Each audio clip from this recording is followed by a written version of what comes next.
Hey everyone, how's it going? Welcome back to Let's Play Dark Souls 3, The Ringed City. We've only just entered the Ringed City itself, and we have this sprawling abyssal swamp laid out ahead of us. And our strategy for tackling the swamp is just going to be to simply circumnavigate it. We're going to hug the outside of it, follow it around counterclockwise, and we're going to get what we need to get. That's how we're going to find just about all of the important stuff out here. There are a couple of things towards the middle of the swamp that you'll really be able to easily see as you're doing your route around the outside. And they're also mostly minor items, like Titanite scales, upgrade materials, stuff like that. And then occasionally you're also going to run into the locust creatures who are buried deep in the muck. It's actually a little bit insidious how they set them up as well, because they're white heads from a distance. You can mistake them for an item glow, and if you approach them too much, that's what triggers them to unburrow. I like those kind of traps. They're like anglerfish traps. Plus, you have this huge, intimidating Adjudicator. Was waiting for the... he summoned him twice. I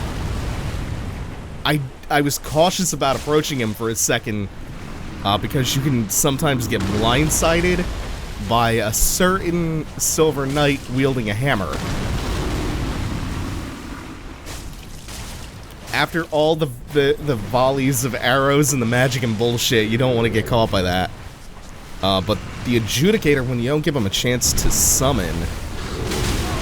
Oh, that didn't hit me. The shockwave just kind of caught me. It staggered me for a sec. When they're fighting you hand to hand, they're not that bad. You just have to, stick and move a little bit. If we follow the hill around up here, we find another non-hostile Locust Breacher, as well as the Ring Knight Straightsword, which says the same thing as the other Ring Knight gear. So, she lived in fear of the dark, of the things that gnawed at her flesh, and yet the abyss hath yet to produce any such creature. Fear not the dark, my friend, and let the feast begin. And so, despite his weighty armor, he lived in fear of a delicate thing, little more than a girl.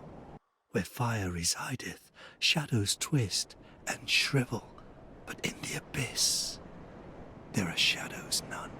Fear not, and let the... And so, and yet fear... And that's the staircase where we hit the bonfire from. Those preachers do a really good job of making the abyss sound appealing. I've always felt this way about Dark Souls, is that they make a compelling case. We're gonna have to wait to read that Preacher's Arm description. They make a compelling case for both sides. It's not like, oh, the Age of Fire has always been this glorious thing that you have to strive for because it's clearly the good ending. And the Age of Dark, the Abyss, that's evil, and if the Abyss takes over, that's clearly a bad thing. I've always felt that they walk this line of like, you know what, maybe the Abyss, maybe the Age of Dark is not all that bad of a thing. I thought that all the way back in Dark Souls 1, and it didn't help matters that Frampt is clearly manipulating you, and that Koth paints a pretty appealing picture of what the Age of Dark, the Age of Humanity, could be like.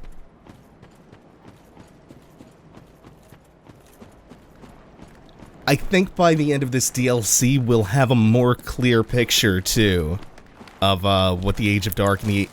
Well, we've seen the Age of Fire. We've seen the Age of Fire over and over again. The good and the bad of it. We've only heard about the Age of Dark and what that could be like. We really haven't talked to anyone who's been through an Age of Dark, an Age without fire, and we haven't seen it for ourselves. But by the end of this, I think we get a better idea of what the pros and the cons of that are like. I think that's something I'm really excited to get to. I could never kick their guards open. Maybe I should have... I did keep the horse ring around. Should have put that on before I fought him. I mistook that for the fire breath. It's not a bad idea to roll out of that anyway, because it will drain your stamina if the roar hits you. Oh, that felt like way too early of a roll. And that ring knight was guarding the Black Witch Veil, which should be pretty similar to the other hood, or the hat. Zully's veil was for travel and to hide her affiliation with the misunderstood craft of witches. Otherwise, same description. Oh, and we did also pick that preacher arm up. So that was the desiccated right hand of a white-faced locust that rose from the abyssal swamp. What happens to perform as a catalyst for sorcery.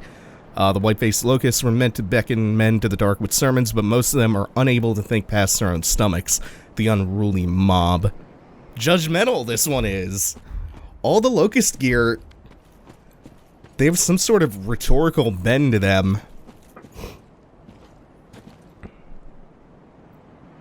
Let's see a future locale, right after we manage to climb our way out of this fucking swamp. Oh no! Duffman says, "Oh no!" Oh god, get away. We do have to eventually unpack that problem of that shingled roof that's sunken into the swamp. Get away! Why are they so angry with me? It's on the game. Why you have to be mad? So clearly I'm not fighting both of them at the same time. If they split up, I'll stop and fight them. Otherwise, let's just run around to get the Twinkling Titanite. Oh. Oh yeah. You also get some rumbling off in the distance. There's, as much as this is a slightly boring level in terms of its layout, there's a lot of foreshadowing in this swamp. Which is... that seems like it would hurt to drop into. So instead we'll drop right here. Slightly more elevated.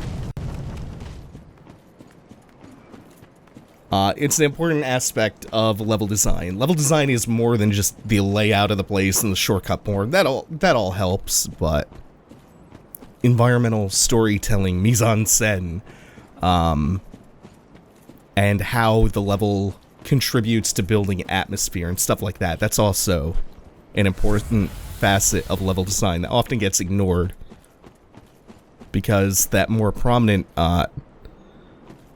aspect of like how the level is laid out, how complex it is, that's always so rich in Souls games, but so is everything else.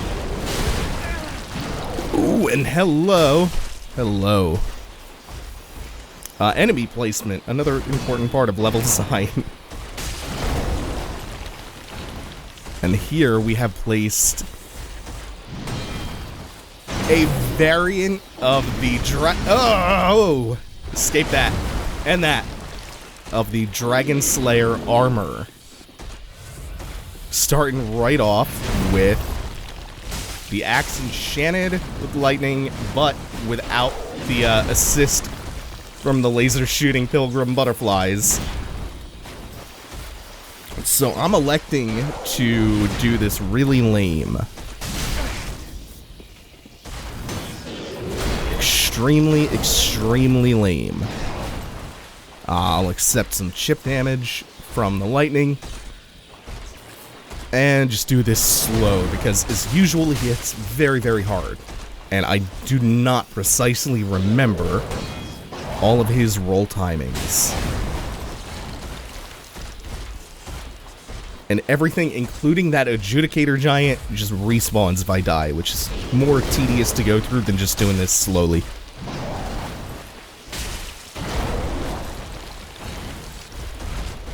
Oh, I should have given you a dry run.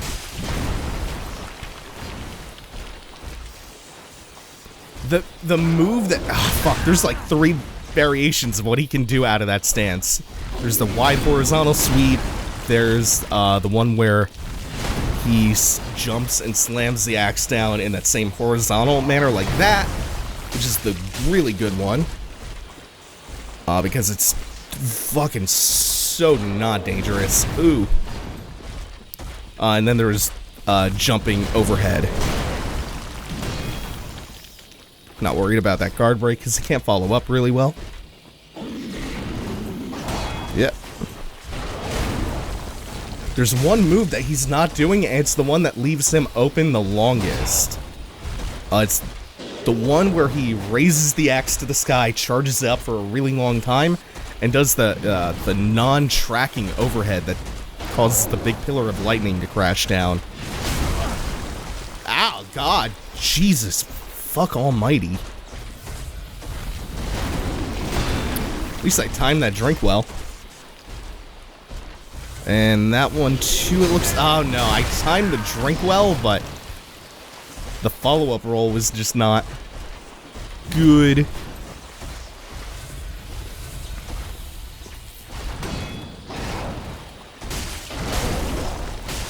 Shit, just trying to do this lame early on, I've taken as much damage as I would if I just took a couple of risks. Okay, you're gonna do sweep. It's usually distance dependent. Usually only does the leaping overhead. It was tougher than it should have been. When you're far away from medium range, he'll do the other leap. And if you're about close up and you back away slowly, he does the horizontal one. And look who came after him. He slew legions of Herald Knights trying to get his shit. And what is his armor? Stark melted iron helm of the ancient dragon slayer armor. The armor, defeated by the champion of Ash in Lothric, was left ages to rust, until it slipped into an abyssal swamp where it was possessed once again by the memory of the hunt. This is a variation of the Ornstein set. This one being a little bit more decrepit, but also with the plume on it.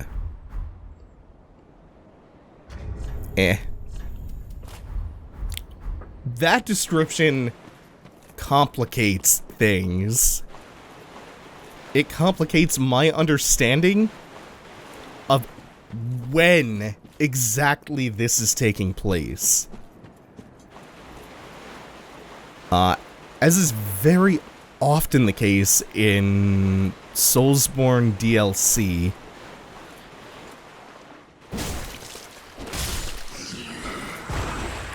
you travel through time in a lot of them, like in Artorias of the Abyss, in the Old Hunters. I was not until that description under the impression that a lot of time had passed between, say, the end of the game, or at least the end game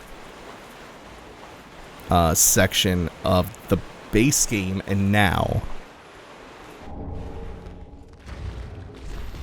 I hear you motherfucker coming. Let's try something with you. You're gonna cast that, of course. Oops. Oh no, there's another one. Okay, let's see something. Let's see something. That's not what I meant to do. Holy shit, that does work! That actually works! I didn't know you could kick the stone humps onto their backs. Someone in Discord told me that.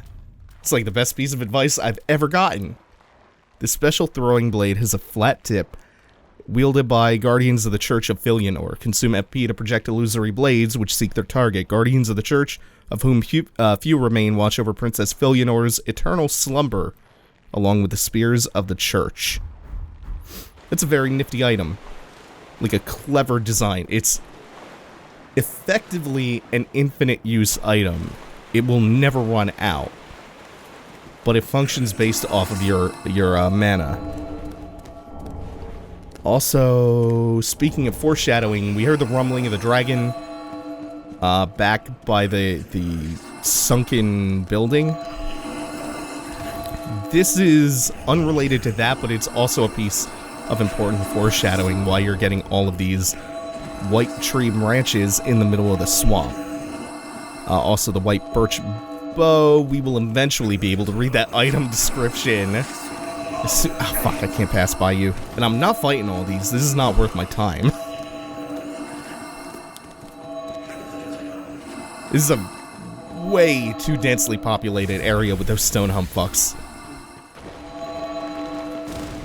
And they don't follow you very well, so whatever. I mean, they have pretty long range on their spells, but that's about it. Oh, and there's nothing up here. This is just if you come through here the opposite way, like clockwise, you can clear one of those who tries to snipe you with magic. If you get caught by that butt juice, it slows you down a bunch. So what I'm not gonna do is really bother fighting you. Just gonna grab your twinkling titanite and we are off. And since we are now back at the stairs that we entered the swamp from, we're just about done. Oh, you're gonna go all Teenage Mutant Ninja Turtles on us. We're gonna grab the Soul of the Crestfallen Knight. Again, very densely populated with these things. And then up the ladder. I don't think that spell... Holy shit, maybe it can. Maybe it can land on the rung of the ladder. What happens? Are you just fucked if that happens? Oh, and the preacher again. Did we talk to him a second time before? One poor girl slew her own kin, but even so was embraced, enveloped by the abyss. 'Twas a comfort that neither moon nor sunless sky afforded her before. Fear not the dark, my friend, and let the feast begin. One met the dark, though fear not the dark. Oh yeah, I must have forgotten to. I must have forgot to talk to him the second time. Oh, that lizard is a trap. Leads you right into this ring knight. So the preacher was talking about Cirrus of the Sunless Realm pretty clearly there. And the other preacher we talked to this episode was telling us about Irina of Karim and likely Aegon, respectively. So it looks like the other one just straight up fell off the bridge, which is very, very nice. I was gonna say, like, there was another one that's I was totally okay with aggroing because I was just gonna pull this one back. And kill him really quickly, 1v1, and then deal with the other one, but that one was happy to just fall off the bridge and let me solo this fight. Cool. Cool, cool, cool. We're down with that. It should be out of range. Oh, I don't mind taking fire chip damage with this shield. Oh, and we got the Ring Knight Gauntlets. I think they say the same thing as everything else. Malformed Black Abyss betrays a smidgen of life. For this reason, casts a seal of fire upon such armor. So the Dark Sign, as we already learned, is a seal from the gods, sealing the abyss away. Am I not? Oh, there we go. Oh, I should run up and backstab him as he comes in. Silver Knight Leto. An avatar of Silver Knight Leto should get through here, because that third hit sends a bunch of projectiles out. Not quite. An orange ghostly avatar of Leto is summoned by the Adjudicator Knights. Is that my timing? Not quite. Needs to be a hair later to make it through the projectiles. Oh, he's gonna give me another shot to figure that out. Good, good, good, good. That weapon art is crazy good.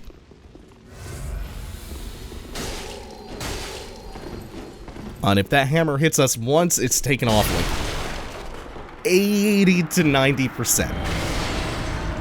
But we do get it for beating the Black Phantom. Let's check this motherfucker out. This thing's nuts. Where is it? How can I not find this big hammer?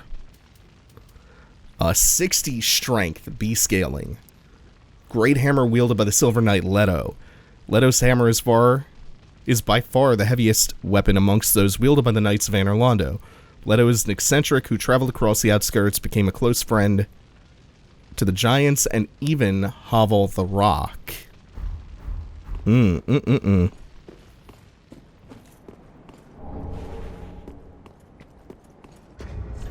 something else we picked up that I almost forgot to look at. It was the white birch bow. A short bow crafted with white birch endowed with light manipulating magic. The bow is a relic from an ancient land of sorceries that was swallowed by the Abyss, most known for its folktale of the heroic Abyss Walker. Hey, we get a nice little reference to Ulasil.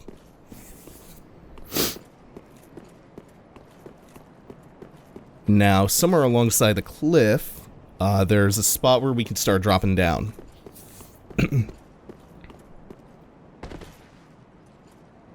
Leto's armor, in game, he's just wielding or wearing the Silver Knight set. Also, we drop down here, we get Hovel's ring +3.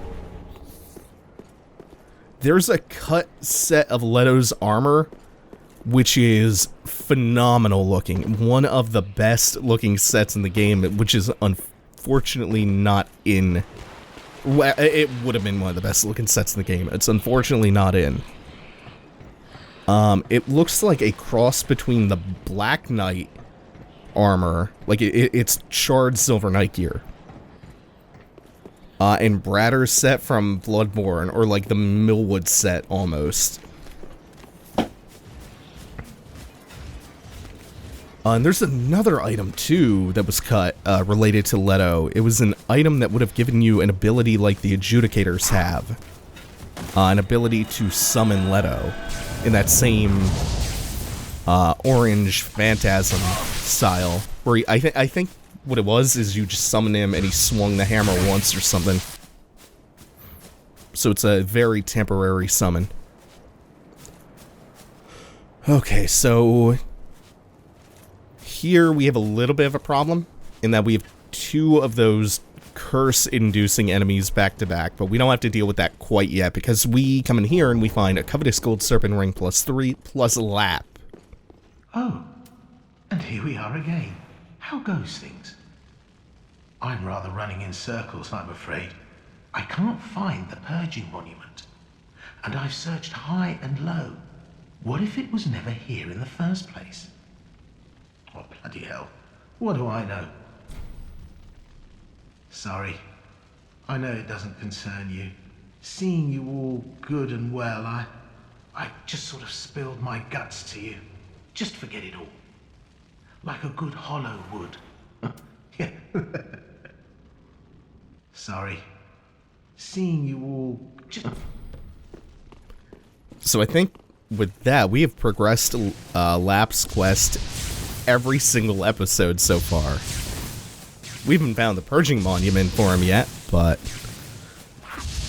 we're moving him along. So this seems really goofy, but this is a way for me to just deal with one of the curse buildups at a time. And now, might take one bolt. Nope, not even one. It's nice when patience pays off, and then we still have the other one. And I have a bunch of purging stones to deal with the curse buildup, but I shouldn't need them. It's better if I come at this from the other side. I thought there was more to this one particular area than this, but I might be mistaken. Because I think I've picked everything up now. I think that's everything. With the covetous gold serpent +3 being the last item that I needed. There is still one more thing to do.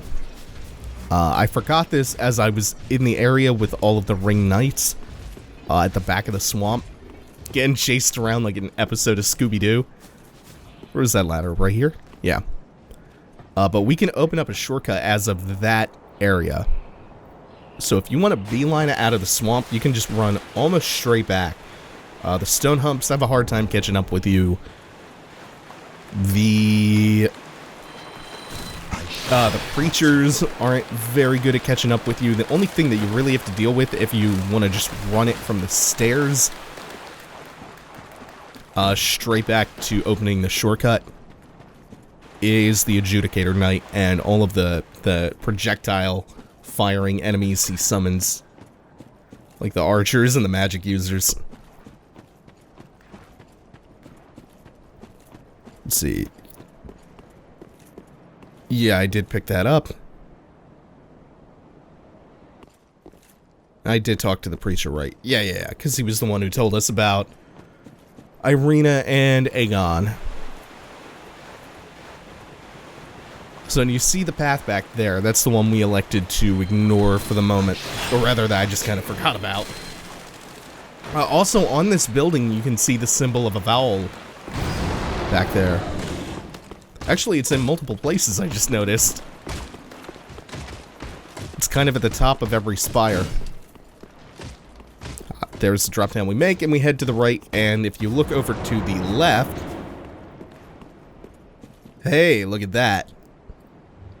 That's the dragon Midir that was making all of those noises before when we were in the area. Coming through here, we open up the gate back to the bonfire. And there's one more feature in this room. This engraving on the wall that says, "Show your humanity." Wonder how we do that. Maybe we'll go ahead and solve that riddle next time. Thanks for watching, everyone. Take it easy. Have a good one.